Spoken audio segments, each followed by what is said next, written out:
is on the verge of collapse. The stock market fell 20% last year, and thousands of tech workers have been laid off. Tesla alone has dropped over 65%, and now a recession seems inevitable. Amid this economic downturn, the Palo Alto City Council raised electrical rates by 20% and doubled the natural gas rates. Residents are paying more for gas, more for food, and are now worried about losing their jobs. Should the City Council really make this impact worse? 12-19 council meeting, the council voted to do a couple things. One was to increase the hydro rate about 3.7 times higher from what it was. So it went to basically about 5 cents kilowatt hour from about 1.10 cents. So this represents about a 20% increase for the overall electrical bill. And then it also doubled the rate cap for the gas rate. So the gas rate is now $4 instead of $2, substantially higher. I live in Midtown Palo Alto by the Safeway in a very small house. It was a 1-1 when we bought it. So now it's a 2-2 and it's a tear down. And I don't understand.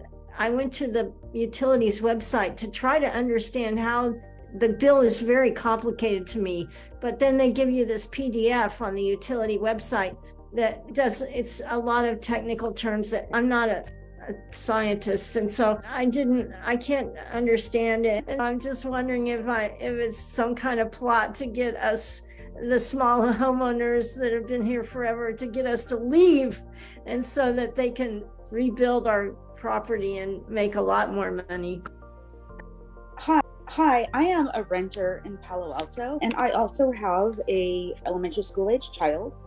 And even last year, we were minimizing our utility usage, which meant minimizing the number of hours a day we were using the heat and how warm we were making it.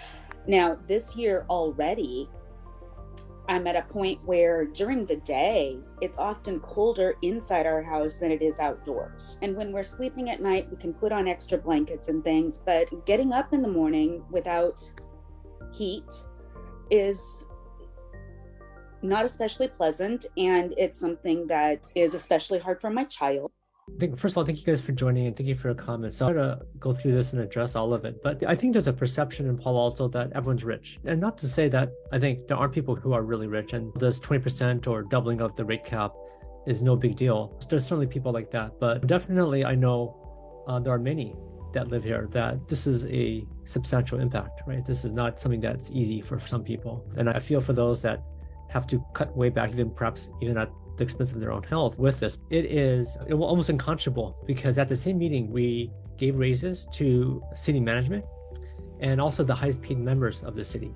And to me, it's not right. There are people in our city who are going without heat, right? They are at ends meet right now trying to make things happen, and to be giving raises, or like the other thing that we did, which I really disagree with. It's not a lot of money, but it just shows really bad form, in my opinion, is that we had a holiday party for the council members, right? It's a residence pay, which to me, if we were making people go without heat, we should not be doing that. It's not a lot of money, but still, it's not very, it just seems tone deaf for the situation. So we should not, if we're digging into people's well-being, we should ourselves not make it worse. Okay, I'll make one last comment in closing. This was actually on consent calendar. So a lot of people were blindsided by it because of course it was on our agenda. It was a consent calendar. It was an action item. It wasn't something that made the paper. Since I've been on council, the rates have never gone down. But this thing should have been much better publicly noticed. It should have been an action item. It's unfortunate that it didn't get much airtime in the press, but it's such a significant impact to so many people in our city.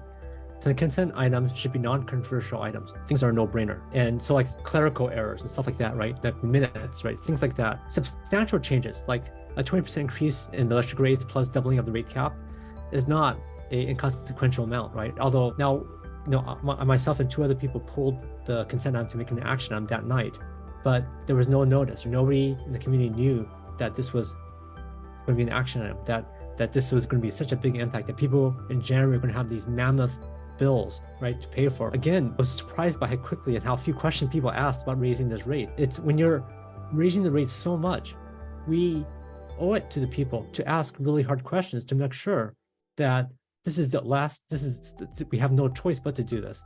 And I believe just in that one meeting, we had a choice. We didn't have to give raises, right? We didn't have to approve all the other expenses that we approved. And frankly, I kind of believe sometimes consent calendars used as a way to slide stuff under the carpet where you don't have to have a public airing of it. Big issues like this need to be public and clear and vetted. What do you think? Should the city be taking money from its residents, forcing them to go without heat, all while employees get raises? Tell us what you think in the comments below.